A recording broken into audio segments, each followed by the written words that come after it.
Bismillahirrahmanirrahim. Assalamualaikum warahmatullahi wabarakatuh. Waalaikumsalam warahmatullahi wabarakatuh. Jumpa lagi di Has Channel dan Peace Channel. Iya, amin. Bisik-bisik kenegaraan dengan Laksma Jenderal Sony Santoso. Jenderal. Alhamdulillah. Alhamdulillah. Ini saya undang khusus nih. Masya Allah. Wabil khusus. Karena menyangkut TNI. Hah? Pak TNI gimana maksudnya? Iya, ada pejabat TNI yang lagi sakit. Oh, ya wajar lah ya, sakit. Jenderal lagi sakit kan, makanya saya panggil jenderal juga. Purnawirawan, kalau ya. Dinas nggak mungkin. Iya, jenderal purnawirawan yang lagi sakit. Ya, mungkin biar apa kabarnya tuh akurat ya, daripada dengar di medsos kan macam-macam nih kabar burung. Kabar begini, ada yang bilang begini, ada yang begini. Lebih baik saya langsung ke Pak Sony aja. Oh, enggak, kok saya? Kenapa harus saya? Kan kebetulan kan kita lagi apa namanya ketemu. Ketemu bertanya aja gitu ya. Bertanya sebaiknya seperti apa, karena ini menyangkut lazimnya. Iya, menyangkut apa namanya kabinet ya. Menyangkut kabinet yang sedang berkuasa. Ada salah satu menteri yang banyak sekali jabatannya kondisi sakit, sehingga saya prihatin. Dalam arti begini, khawatir kabinet ini bisa goncang gitu. Nah, gimana menurut Pak Sony ini? Saya pikir hal yang itu kan udah fitrahnya manusia sakit, sakit. Tinggal ini kan yang dimaksud tadi kan beliau seorang pejabat ya. Iya, jabatannya banyak. Oh banyak, jadi mungkin ya sakit karena saking banyaknya jabatan, sibuk ya kan ya, kecapean, kelelahan. Itu hal yang wajar lah, qadarullah. Itu manusia kan sakit, ada bisa sakit. Terus maksudnya apanya nih yang dimaksud?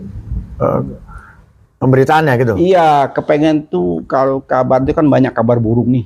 Oh, maksudnya kabar burung? Iya, macam-macam di medsos itu. Ada yang bilang begini, ada yang dibawa Singapura.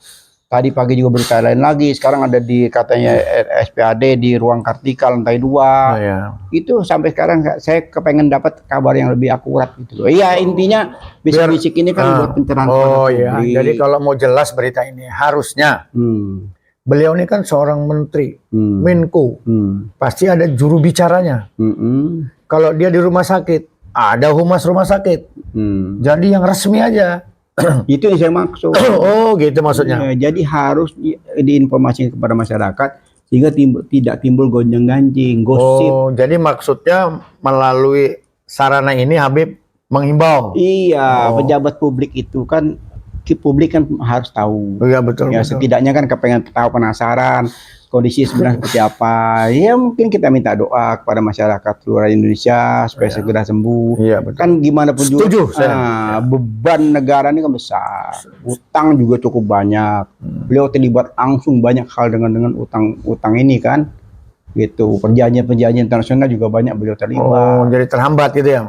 Itu yang dikhawatirkan. Apakah sudah ada solusinya atau belum, atau memang sakitnya memang cukup nanti makan waktu lama atau apa, itu kan perlu memang sakitnya udah berapa hari ya? Seminggu lewat udah hampir. 1 minggu berarti mungkin sekarang dari taraf penyembuhan. Ya kita berharap seperti itu. Tapi kekosongan jabatan ini kan setidaknya kan harus dipikirkan oleh presiden. Ya mungkin presiden kan udah menyiapkan itu ya. Tapi jangan mungkin dong. Yang pasti harus dia menyiapkan. Oh gitu. Dengan situasi kan dia tahu kadar sakitnya itu kan pasti yang namanya presiden. Iya, Menko Polhukam juga seperti kan biasa kan dia rajin, ada apa-apa kan langsung diinformasiin. Contohnya seperti kemarin masalah SIL diinformasikan tersangka, akhirnya salah. Oh gitu ya. Mungkin dia takut salah kali. Jadi harus hati-hati. Ya kan ya, bilang sakit atau udah sembuh, udah masuk kantor. Iya, kemarin kan dia ngomong tentang tersangkanya SIL itu kan. Ternyata dari KPK sendiri belum memberikan tersangkakan gitu. Ya. Baru masuk ke penyidikan gitu loh. Oh. Sampai banyak yang komen, wah jangan-jangan Pak Mahfud ini jadi jubirnya KPK. Diprotes oleh masyarakat banyak. Prasangka jadi timbulnya karena ketidakjelasan tadi itu ya. Ketidakjelasan. Nah, itu kalau bisa kan dihindari. Sehingga pemerintahan di jalannya kan cakep gitu loh. Kan tinggal sedikit lagi nih mau pemilu. Habib kan saya bilang, kalau yang bukan haknya jangan dipegang. Itu yang saya maksud. Nah, sekarang orang yang betul-betul berkompeten menjelaskan itu kan hanya rumah sakit. Yang merawat, ya kan? Bukan jubir. Yang menanganin ya? Iya dong, kan rumah sakit SPAD. Iya. Kan sudah jelas. Kepala rumah sakitnya gitu ya? Ya siapapun lah. Dari pejabat rumah sakit gitu maksudnya? Ternyata siapa? Saya tahu dari pemerintah. Pemerintah ini CQ katakan dari Seknek. Menkominfo? Iya. Oh. Enggak, itu bukan Menkominfo terusannya. Kan informasi. Enggak, lain dia. Oh, lain lagi. IT itu. IT. IT, ada cyber segala macam apa itu dia. Kan ini pemberitaan. Dulu kalau Menteri Penerangan dulu benar, Menteri Penerangan ada apa dia menyampaikan. Kalau Menkominfo sekarang enggak ke situ. Tugasnya malah. Oke, kalau gitu urusan WA segala macam apa, urusan udara segala macam apa, frekuensi. Nah, frekuensi channel-channel itu urusannya dia. Menkominfo? Iya. Oh, yang berurusan dengan pemasukan. Segala macamnya kalau BTS kemarin tuh rame. Nah, itu tugasnya dia tuh. Bukan pemberitaan gini ya? Bukan. Gitu ada yang apa namanya hoax segala macam apa itu tugasnya dia. Ini kira-kira beritanya hoax gak nih? Ini yang saya kepengen tahu, makanya Pak Jenderal saya minta. Ya, saya pikir gini aja kita sambil kita ya menikmati panasnya suasana sana. Mudah-mudahan nih 2 hari ke depan ini jelas beritanya. Gitu. Lama amat sih nunggu 2 hari. Mungkin 2 jam nanti. Sudah kan udah seminggu lebih. Ya pasti ada kejelasan. Iya. Enggak, saya cuma menghimbau dalam forum ini, please, ini kan kita selalu maunya damai. Betul. Tidak ada punya niat memprovokasi, kepengennya damai sehingga begitu rame di medsos saya berasa terusik harus ngomong gitu loh. Oh gitu, terusik aja ya. Iya, kenapa? Informasi yang tidak jelas ini kan membuat kegaduhan, simpang siur gitu. Simpang siur, kegaduhan ini tidak bagus di lagi saat-saat kita mau menjelang pilpres. Oh, jadi gini, kita himbau ke depan berapa saat ini ya kan ya, yang berhak menyampaikan. Yang paling cakep presiden itu sahabat dekatnya. Bukan sahabat, ketentuannya harus siapa? Iya.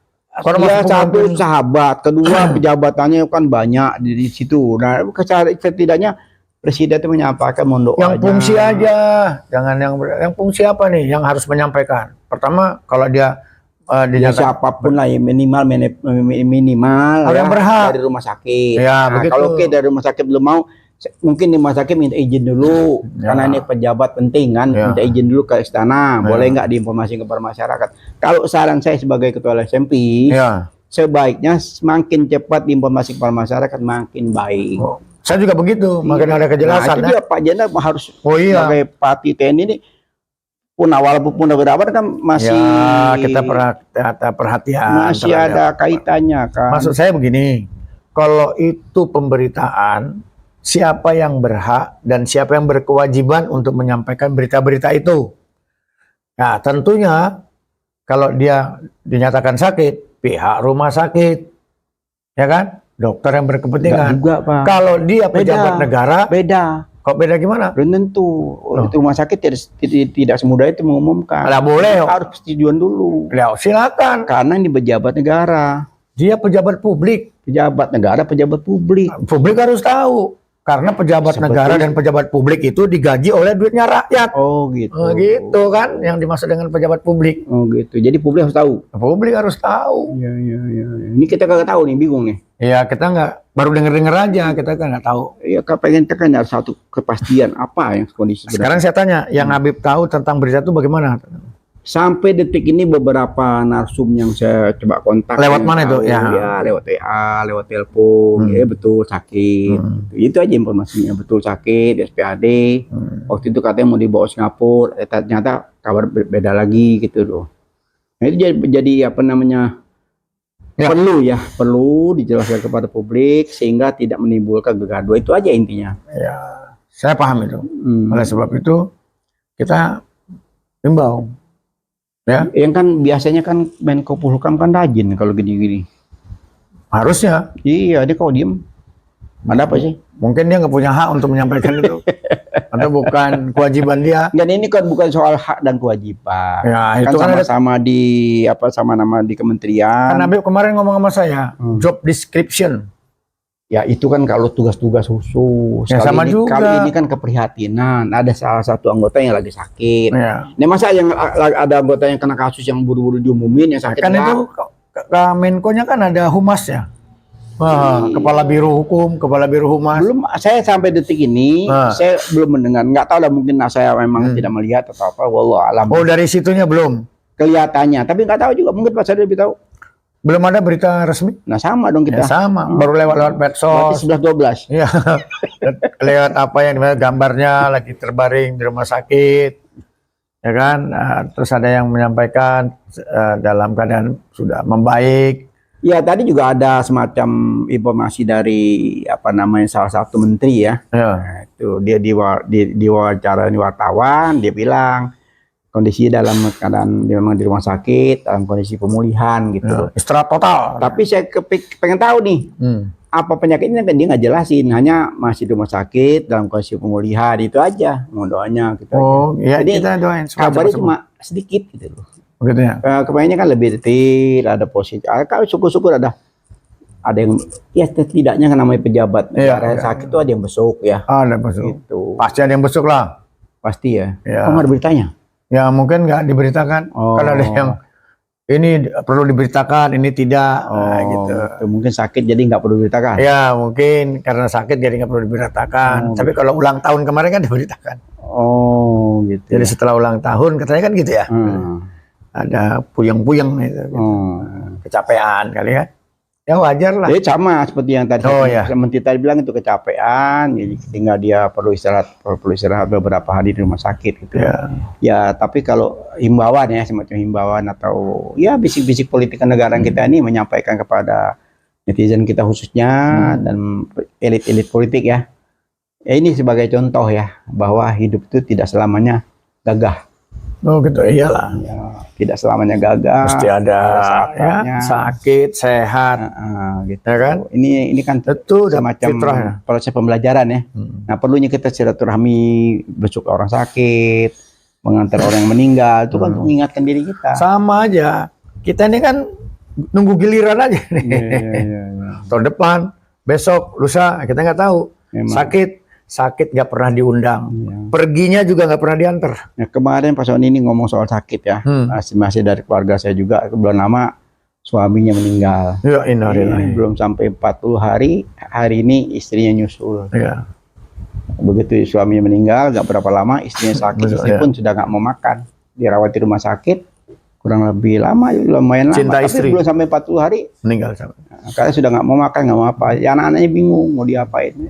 Dia dirawat atau di rumah sakit, hari ini meninggal tadi. Itu contoh ya. Jadi memang takdir ya, ajal itu menanti ya. Jadi kita dan makanya kita harus selalu gini, bukan himbauan ya, mungkin semua orang juga punya, kita harus selalu berbuat baik dan yang terbaik untuk sesama. Iya. Nggak boleh angkuh, karena Habib yang ngajarin saya. Itu hasad, itu nggak boleh. Iri, dengki, hasad, dendam apalagi ya. Sombong, serakah. Itu yang penyakitnya. Jangan, mudah-mudahan. Gitu. Karena sakit itu, Bib, yang orang Kebayoran kemarin ngomong tuh, yang dagang uli.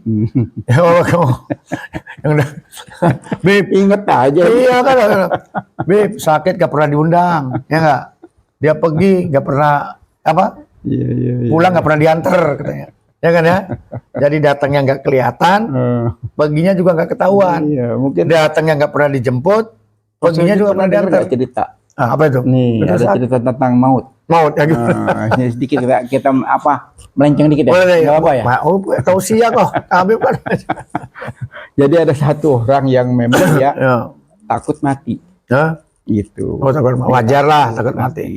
Jadi dia takut nanti, dia minta sama salah satu nabi yang bisa ngidupin. Bukan ngidupin, dia takut dia mau lari dari maut. Oh gitu. Dia mau lari dari maut. Jadi lucu juga. Singkat cerita, yang diminta tolong ini dia bisa menguasai angin. Jadi dibawa sama angin si orang ini. Nah, terbang, dibawa jauh sehingga tak terbayangkan jauhnya gitu loh. Sampai di tempat malaikat maut nunggu di sana. Udah ditunggu ya. Nah, ini salah satu contoh. Dia takut dengan maut, dia minta dibawa jauh-jauh oleh angin. Ayo angin itu kalau salah satu nabi yang menguasai ilmu angin. Dibawa jauh Sampai Tetap sana juga diuber, malaikat nunggu bukan diuber, dan nunggu di sana. Udah nunggu sana. Oh, jadi angin mempercepat gitu ya. Iya, enggak takdir tadi gitu. Oh, iya, Takdir iya. dia meninggal di mana tadi, dia minta takdirnya seperti meninggal di situ gitu. Kan memang apa namanya? Ya ini anu ya, apa benar enggak ceritain ya, Ya selalu. cerita kan itu kan itu bisa jadi. Ini salah satu contoh mengingatkan orang takut dengan maut, tapi begitu nyampe sana malah maut jemputnya di situ. Takut, berani, maut, mati pasti datang. Nah, itu ini dia pasti ada datang. lagi nih kemarin Oleh sebab nih, itu, teman saya gimana, tuh gimana? lagi ada ini mantan Komnas HAM. Oh, Pak Hafid Abbas ini kan beliau kan kebetulan lagi masalah Komnas HAM kan ada di sana, ada di Tel Aviv. Gitu. ya. Saya telepon dia nggak diangkat. Habib, mohon maaf Habib, saya lagi di Tel Aviv. Waduh, tadi saya ketar-ketir. Lo lagi Saya WA kecamuk lagi. sana, kecamuk. Saya lagi WA lagi. Gimana Pak Prof Hafid Abbas kondisinya gimana? Alhamdulillah Habib, saya sudah lolos dari apa namanya, bisa lari dari situ, dievakuasi, dan sekarang saya sudah di Indonesia. Doa Habib kabul katanya. Di Indonesia sudah di Indonesia. Dia memang salah satu profesor Dr. Hafid Abbas itu memang tokoh Komnas HAM dia. Gitu. Nah itu dia ya ini namanya Allah makasih keselamatan. Padahal kan kalau kita lihat serangan yang di itu kan luar biasa kan, banyak korban. Itu. Tapi ada yang hebat Pak. Gaza aja begitu hebat bisa rontok ya. Mungkin pasiennya tahu tuh. Lihat ya gini. Jadi gini. Tidak ada yang mati buat hati yang hidup. Ketika hati kita hidup dan suci untuk memikirkan kehidupan kita, yang punya kehidupan, yang maha punya kehidupan, mendengar. Ini orang perlu diselamatkan. Itu saya dari sampai terharu juga. Alhamdulillah Beb, saya udah di tanah air. Kita dievakuasi lewat lewat jalur tikus bisa terbang kembali ke Indonesia. Itulah jalan Allah. Begitu sulitnya situasi di sana, di Israel, tapi dia bisa lolos. Karena memang orang baik. Nah itu dia. Orang baik. Jadi selalu berbuat Abbas baik. itu, waduh, orang Masya Allah. Ada dua itu kan yang Habib ajarin saya. Ada orang yang bandel tapi tetap dapat rezeki baik terus. Nah itu dipertontonkan juga kepada kita. Ada orang yang baik, memang benar-benar baik, dikasih juga kebaikan, kemudahan. Tapi ada orang yang baik diperlihatkan selalu tidak, orang bilang tidak dengan kebaikan. Tapi dia selalu berbuat baik. Oleh sebab itu kita harus selalu berbuat baik, walaupun dikasih qadarullahnya yang tidak baik kepada kita. Karena itulah takdir tadi kan gitu yang Habib bilang. Takdir ya. Qadar ya. Qadar ya. Jadi kalau yang sakit ya kita sebagai yang pernah kita kenal sebagai pejabat, mudah-mudahan cepat disembuhkan. Ini mungkin Pak Sony kan pernah di Menko Polhukam ya? Ya pernah lah. Ya dia dari sana. Mungkin masih banyak sahabat-sahabat di sana. Apa himbauan Pak Sony terhadap tentang sakitnya LBP ini? Ya segera. Pertama harus berobat kepada ahlinya. Sudah kan sudah sakit. Di rumah sakit. Iya. Ya oleh sebab itu setelah di rumah sakit tentunya kan ada nasihat dokter. Ngomong-ngomong Pak Sony kan pernah jadi bawahan beliau kan? Ya pernah, baik beliau. Ya, iya, saya jadi ingat sekarang nih waktu di eranya beliau terakhir ya. Beliau Menko Polhukam ya. Iya. Pak Sony sebagai apa sih itu? Ya masih asisten deputi. Berapa lama dengan beliau tuh?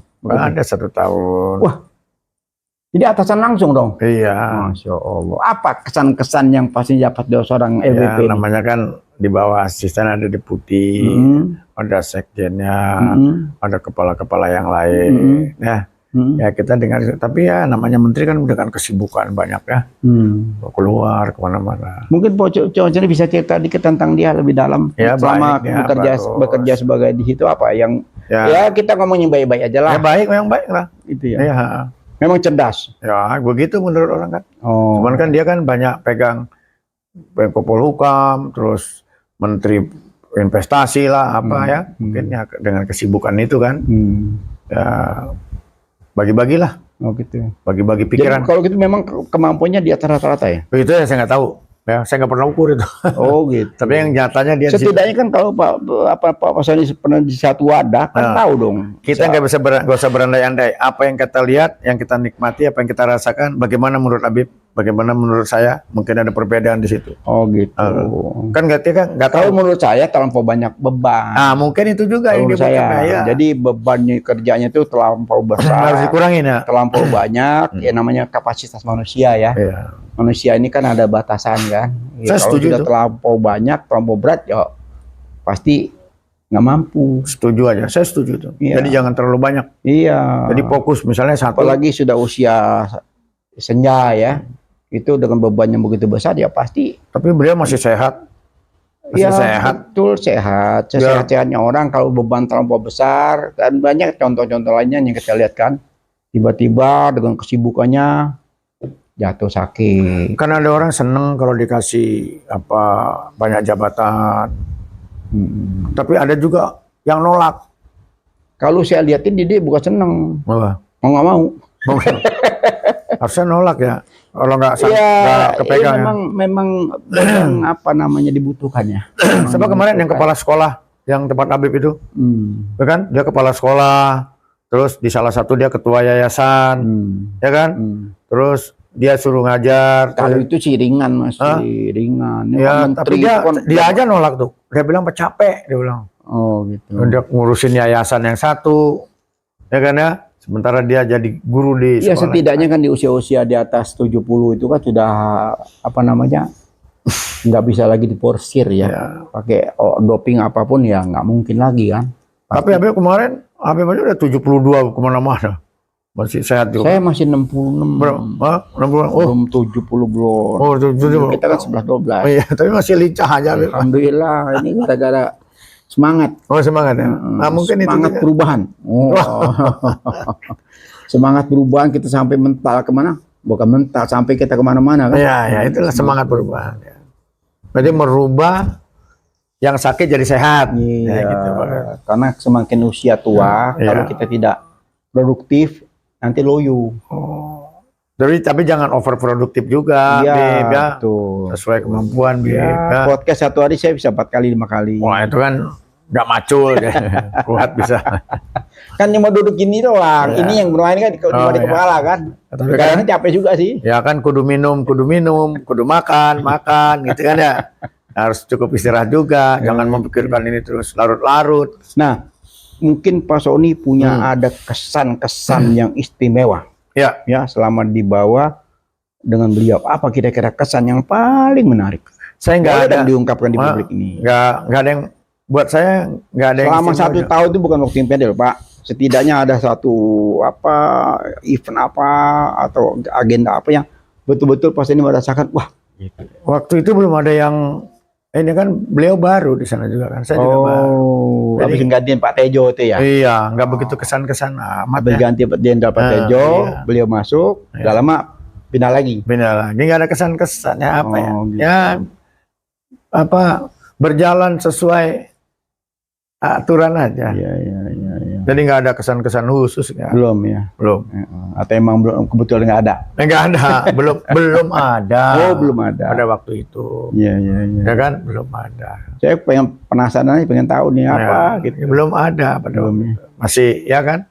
Beliau juga baru menerima estafeta itu kan ya. Kesininya kan baru banyak persoalan.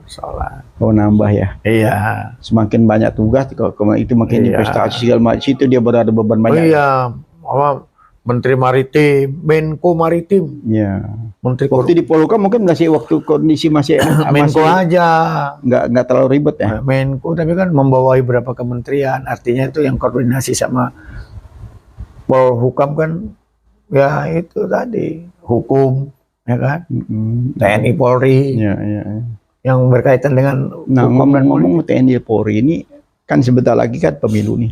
Ya. Saya lihat di mana-mana ada baliho netral. TNI wajib netral. Harus wajib ya.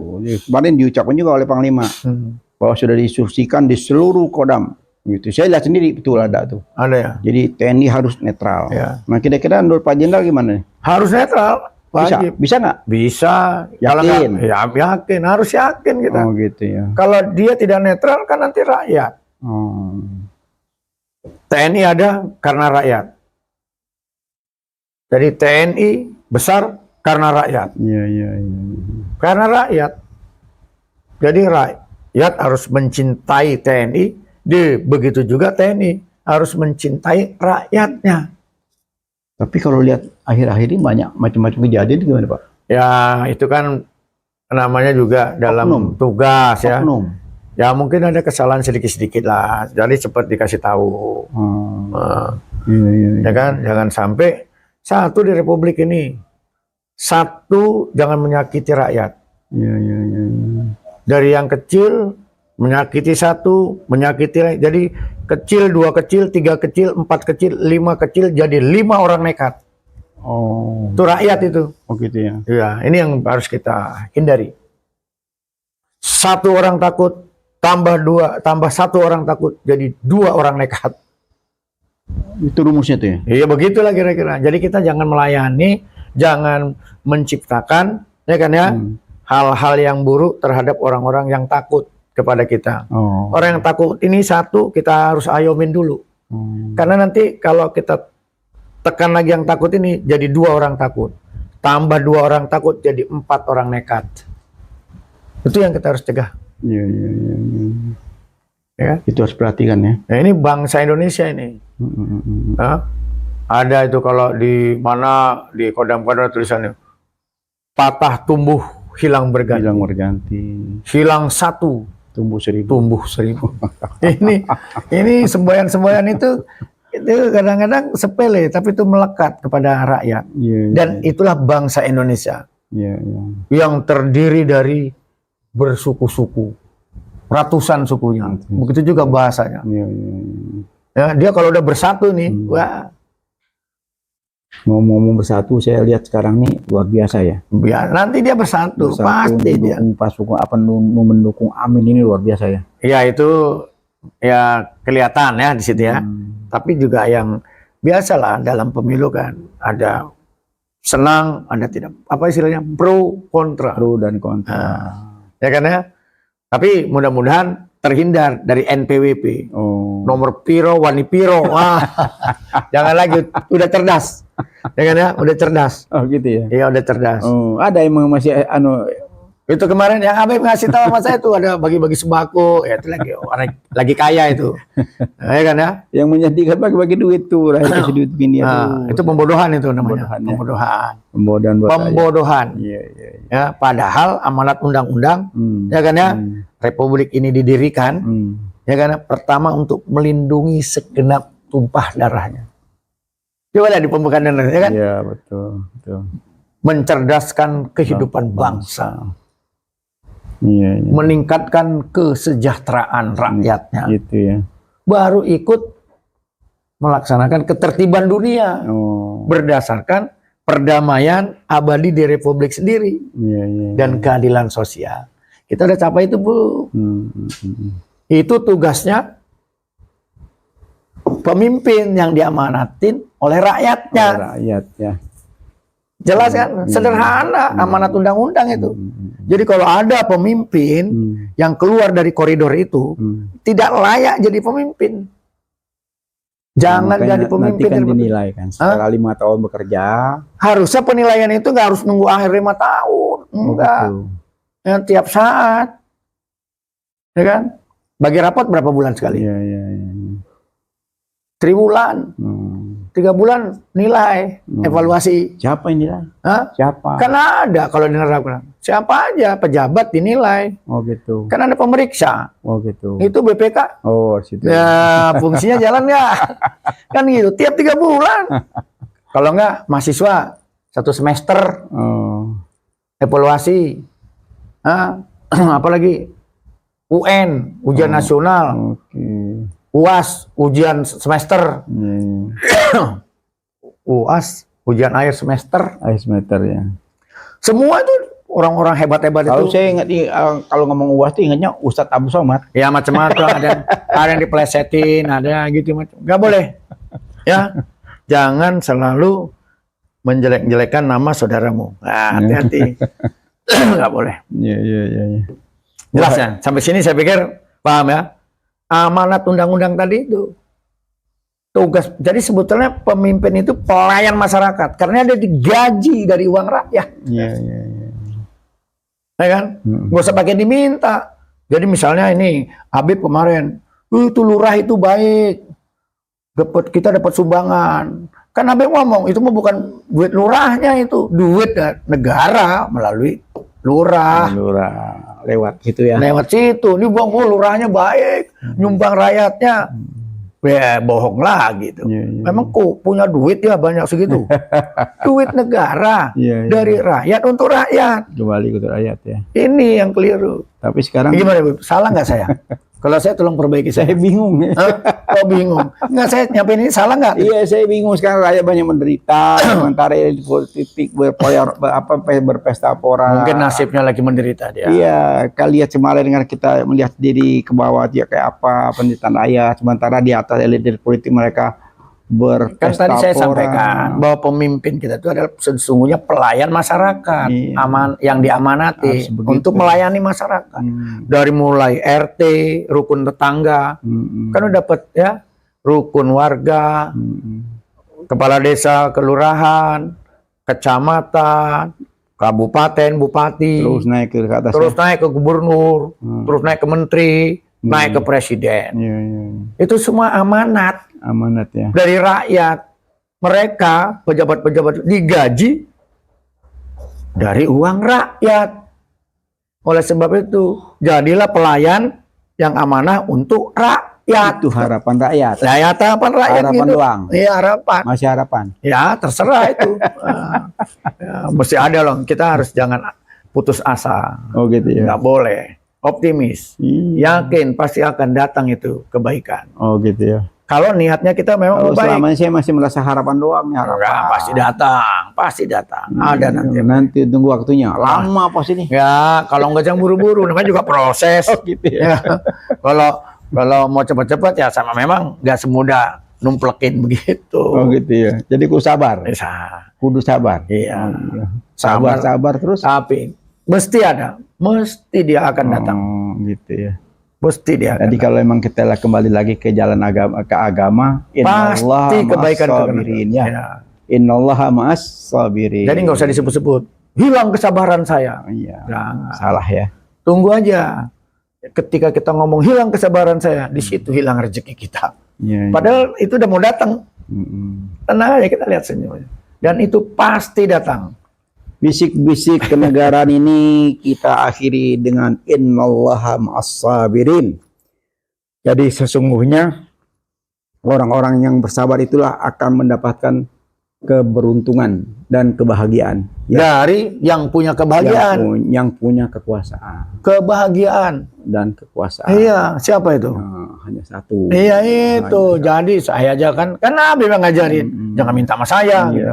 Minta kepada yang punya. Kita lanjut lagi dengan episode yang lebih menarik lagi tentang politik terkini. Ini menarik ini. Kalau tadi tentang sakitnya sahabat antum, bekas bos ya. Bukan bekas bos. Bekas bos dong. Oh iya, mantan bos. Iya, namanya pernah satu wadah kan, itu berarti kan bos itu kan. Beliau sebagai Menko Polhukam, antum sebagai salah satu asdep situ kan. Iya, setahun lagi. Iya, mudah-mudahan kita doakan biar segera sembuh. Karena tugas-tugasnya banyak yang belum bisa diselesaikan dengan belum terselesaikan. Harus gimana pun juga tuh harus selesai. Karena jangan jadi beban negara. Ya, kalau terkatung-katung jadi beban negara. Itu maksudnya. Nah, makasih Pak Jenderal nih waktunya. Mudah-mudahan kita bisa berpodcast terus. Amin. Mengisi hari-hari menjelang Pilpres ini ya. Jangan lupa nih tanggal 19. Oh, tanggal 19. Iya. Udah pasti tuh. Pendaftaran. Oh, pendaftaran ya. Kita antar. Baru rencana. Oh ya? Iya, nanti aja kita semua rencana. Oh, rencana. Nanti takdirnya tanggal 19 insyaallah ya. Amin. Baiklah.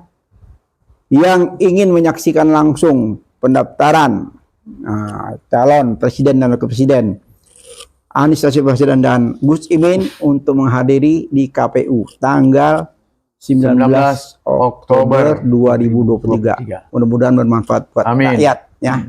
Insyaallah.